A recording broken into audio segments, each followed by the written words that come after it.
First thing is, a Happy New Year from everyone at Orion Robots. Hello, Happy New Year! Hello, Happy New Year! Helena, as you saw in our last video, has got some surprises and some gadgets. She saw the last video too, so she's got some idea that she's got something, but I don't think she knows what she's got.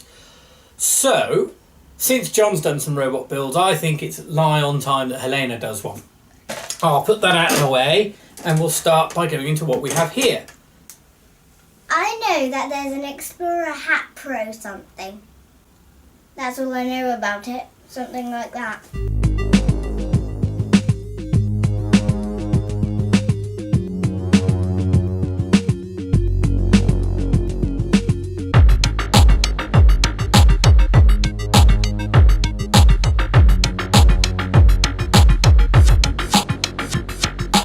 Have a rummage in this bag and see what you've got in it. So, Explorer Hat Pro, knew it. Explorer Hat Pro. Parts kit. Now, Helena has a Microbit. She's got access to more Arduinos than most people know what to do with. There's her Microbit. She's also got access to ESPs and Raspberry Pis, and she's got breadboards. But I thought, well, she could do with more components that are her components. So you may have seen in previous videos, she's got a Minty Geek kit with a few components. I'd like to see what we've got in here. So, Helena. Yep. Pair of scissors. Do you want to get this open? Crack it open and see what we've got in it. This came from Pimeroni, those rather fun pirates from Sheffield. And it came, I believe, I took a ninja badge. I know, traits in my kind, I'm a robot person, but I like a ninja badge. And it came with some stickers. I've got a new laptop and, well, it was all a bit plain. So I'm going to adorn it with funky stickers, and some of them Helena got and some of them John got too. So, okay, open it. Let's see what we've got in there. So, open it flat. That's it. Okay. We've got some LEDs. We've got some cables. Male-to-male pins. So, those are handy for breadboarding. Female headers on top. Then you've got a bunch of LEDs. So, what colours have we got? We've got coloured LEDs. We've got red, small. Red, okay. And we've got 5. So, like. 4 blue LEDs. We've got one of these. Some of these. Two variable resistors, which can complement the one she's got in her Minty Geek kit. So she's now got 3 of those to play with.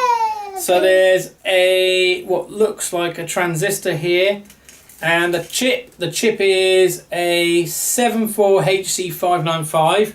I think we'll have a look at what that does later, look at the data sheets. Maybe not in this video, although maybe I'll put a link to it. In another video, we'll go into what that does and you can experiment with that. Okay, you got some green LEDs, 3... And we've got some resistors. Yeah, we got 4 yellow LEDs, 4 green LEDs.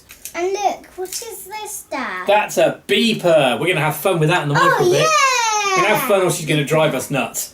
Nuts. We've also, along with the resistors, we've got a single capacitor. Ooh, capacitors. So there's a couple of capacitors, sorry. So I think if we link this up with our Minty Geek kit, which has also got beepers and resistors and stuff, that would be awesome. And with your Microbit and with the Raspberry Pi. So this is a kit to start building stuff. Stuff? Well, electronic stuff. Stuff. Now, I said today we were going to build a... robot. Yes. Let's see.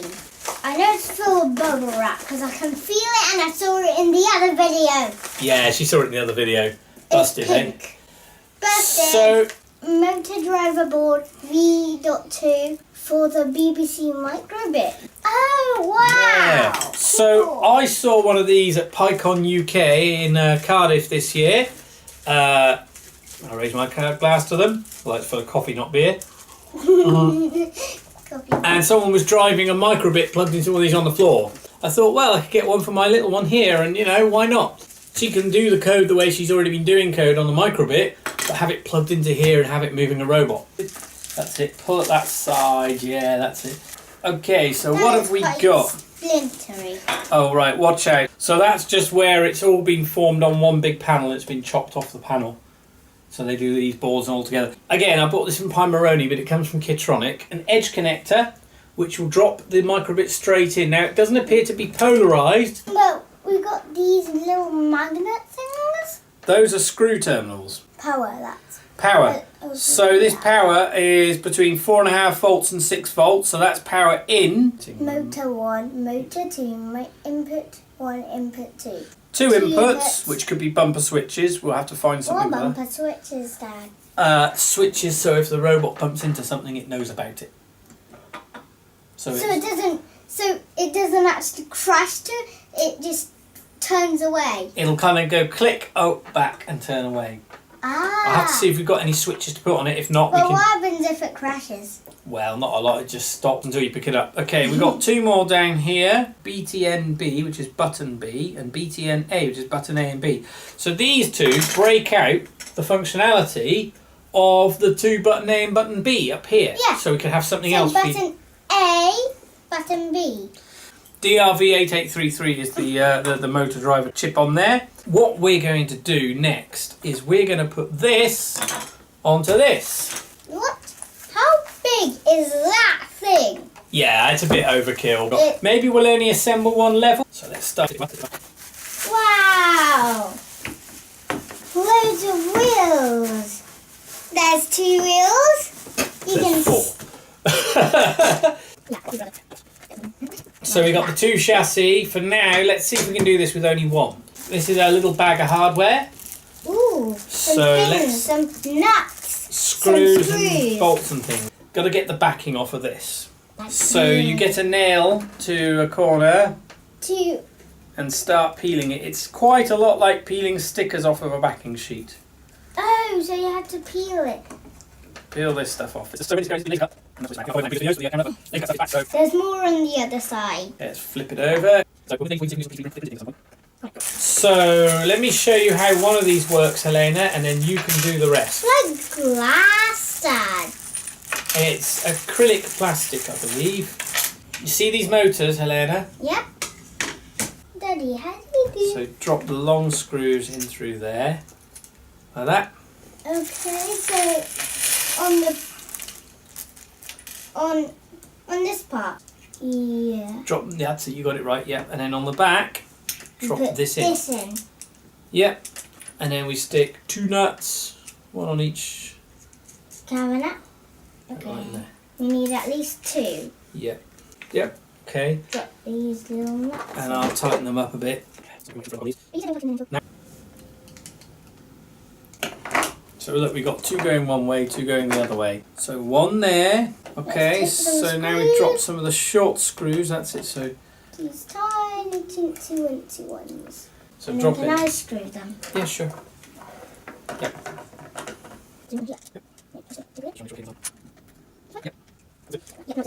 Okay. The motors. Underneath. Let's find some places for the motor cables to come up. Guide either red ones, because So push them all. Put those ones up through there. Yeah. Okay, so this So- one up through there, okay? So this one goes up through here. And the same for this side.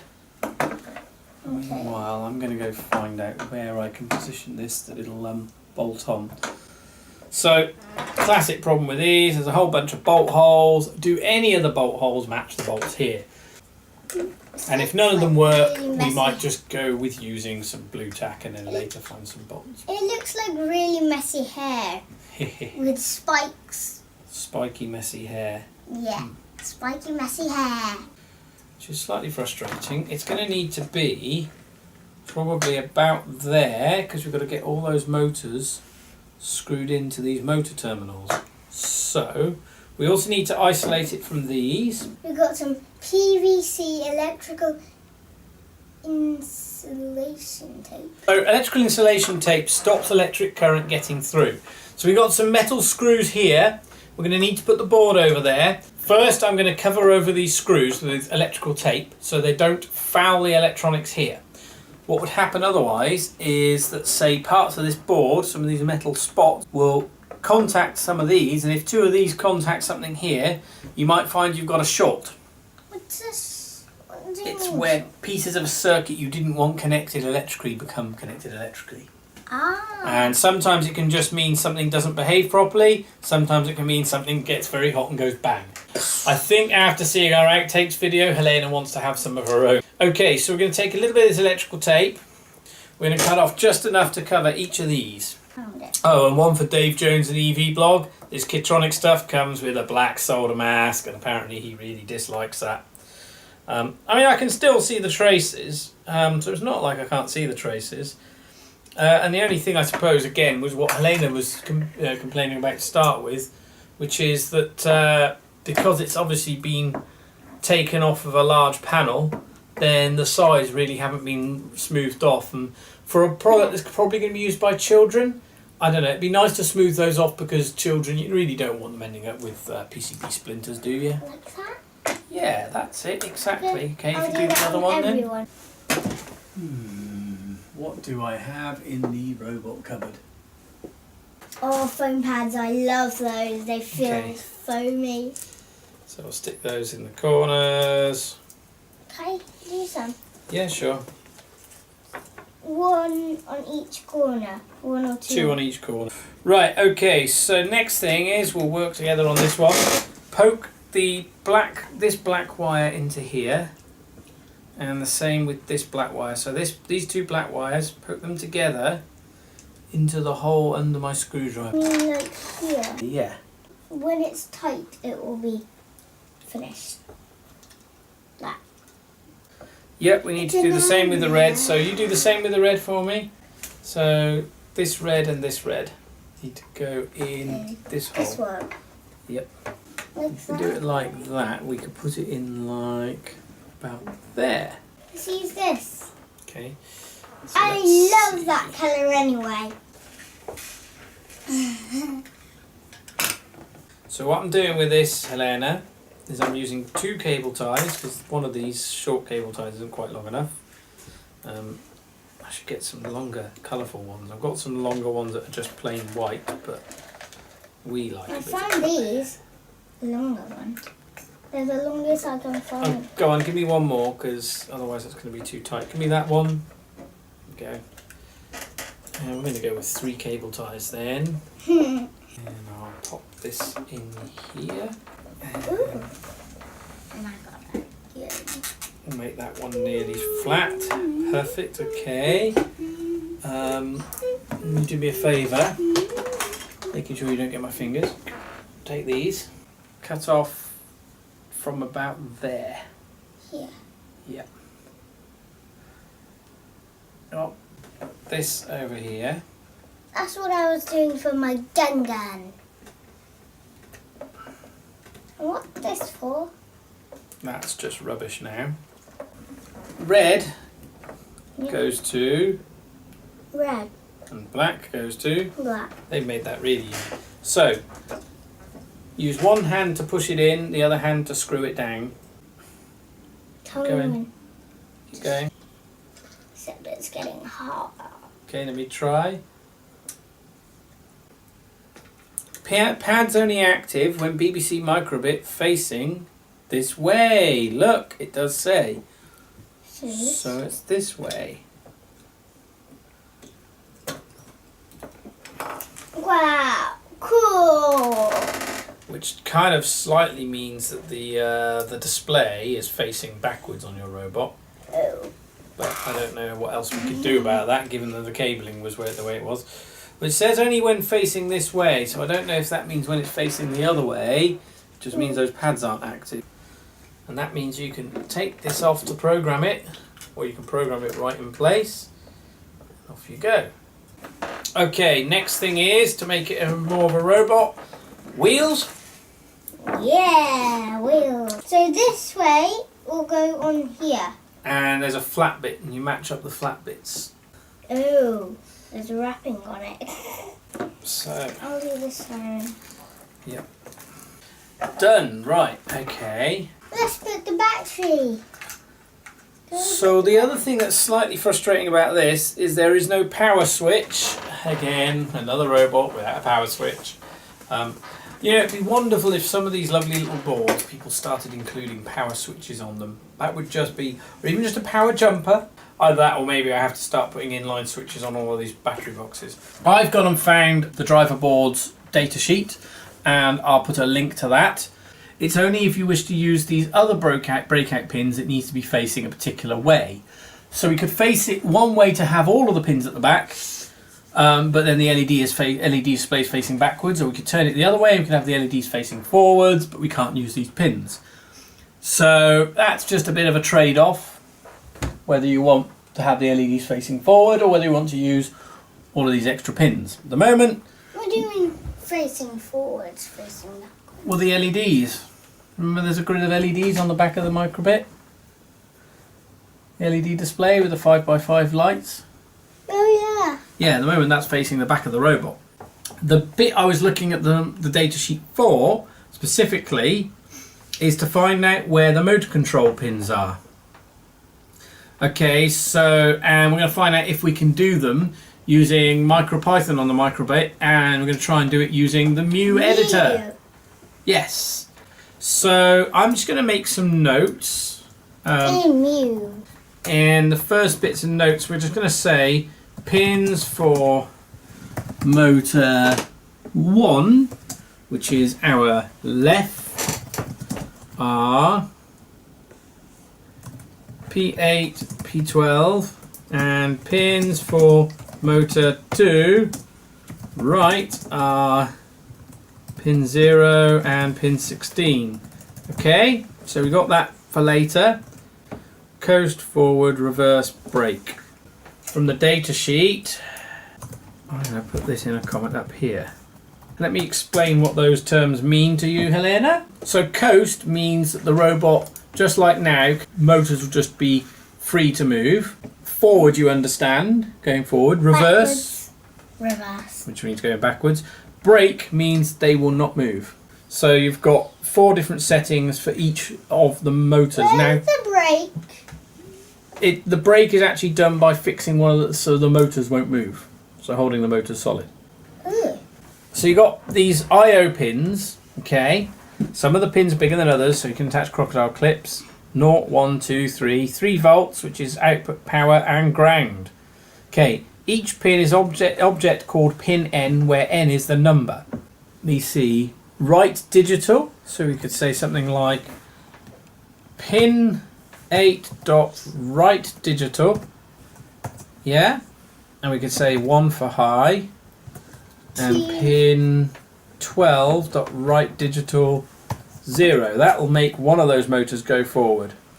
And we could even make all of them go forward, so if we went pin 0.write digital 1 and pin 16 write digital. Now the other thing we're going to want is a sleep, so we'll do sleep, and these are in milliseconds, so we'll drive for about a second and then we'll brake. So we can take these 4 lines and let's see if you can understand what's going on here, and then I'll let you write your own code next. That so at the first one, pin 8 and pin 12 on here, the motors, pin 8 and pin 12. The top one, pin 8, pin 12, makes one of these 2 motors go forwards. Yep. Same with the others, but on the other side. After that, it will go to sleep for 100 milliseconds. For, well, 1 second. So do you know what sleep does? It means that the code will kind of stop. It'll wait. Wait.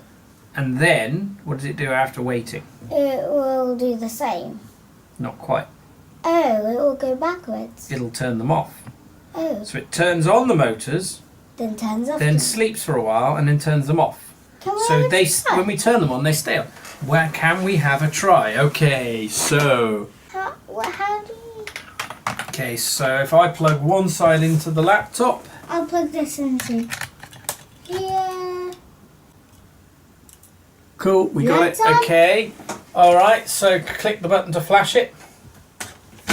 The motors won't drive straight away because we've not connected any batteries. So it's flashed. Any errors on the back? Nope, no errors. Okay, let's unplug this. Yeah, that's it. Flat bit against the spring. I'm going to put the third one in. You're going to go close to the camera and be ready to catch this, because if it works, it's going to drive right off that table. Why don't we do this on the carpet? Why don't we do this on the carpet? Well, we will in a minute, but we're going to do some. Let's get it going, and then we'll go onto the carpet. Okay, I'll get ready to catch it. Okay, about that. 3, 2, 1. Up! Right, okay, that's alright. So if I press the reset button, you'll see what it did there, and maybe you'll... Oh no! Oh no, we have an injury! It, when it span round, it pulled off one of its cables at the back. It chopped it. It chopped it, it did indeed. Okay, that's fine. Oh bother, oh bother. Happens. That was quite funny though. How do we replace it, Dad? We need a soldering iron. Luckily, I have a soldering iron. Yay! Okay, so we've built this robot, we've done some simple code and got it to move. We snapped it. It wasn't quite right, it span around and It it snapped snapped here. So look at that, there's a snap there. We'll fix that out of the video. Fix that with a soldering iron. Helena to start coding on it again when I've done the fixing on there. But I'll also see if I can perhaps put a inline switch here for the motor, for the batteries, just so it doesn't try to run away while you're still kind of connecting it in. So on that note, I think we're going to finish this video today. If you like this video, give it a thumbs up. And if you don't like it, give it a thumbs down. Leave some comments down below. Subscribe. We'll see you in the next video where we'll do some more code on this, and maybe I'll figure out what we can do for you to make some sensors on it as well. So once we've got to do more. Bye! Bye.